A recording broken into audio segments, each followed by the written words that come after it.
शिरोळ तालुक्यातील जिल्हा परिषद व पंचायत समिती निवडणुकात शाहू आघाडीचे वर्चस्व। शिरोळ तालुक्यात पार पडलेल्या जिल्हा परिषद व पंचायत समिती सार्वत्रिक निवडणुकांचे निकाल जाहीर झाले असून या निवडणुकीत आमदार राजेंद्र पाटील यड्रावकर यांच्या नेतृत्वाखाली राजश्री शाहू विकास आघाडीने सर्वाधिक जागा जिंकत तालुक्यात आपले वर्चस्व सिद्ध केले आहे।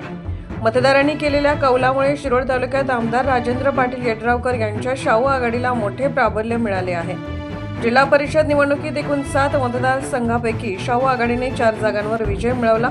दत्तवाड मतदारसंघातून उत्तरा शिंदे, अब्दुल्लाट मतदारसंघातून श्रद्धा गायकवाड, तर उदगाव मतदारसंघातून अमोल चव्हाण, तर नांदणी जिल्हा परिषद मतदारसंघात प्रचिता कोळी विजयी झाली आहेत। महाविकास आघाडीतून दानोळी मतदारसंघातून नंदिनी कांबळे, यड्राव मतदारसंघातून अर्चना चौगले, आलास मतदारसंघातून भाजपचे प्रशांत शहापुरे हे विजयी झाले आहेत।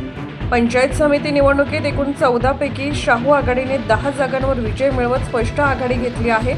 दत्तवाड येथून बाबासाहेब वनकोरे, सैनिक टाकळी येथून अविनाश पाटील, अब्दुल्लाट येथून मिलिंद कुरणे, अळकीवाट येथून नाना उपाते, शिरडोन येथून मनीषा कदम, उदगाव येथून दीप्ती जाधव, अर्जुनवाडी येथून सीमा म्हैसाळे, चिपरी येथून प्रवीण देसाई आणि आलास येथून फजले अली पाटील, यड्राव मतदारसंघातून प्रतीक पाटील विजयी झाले आहेत।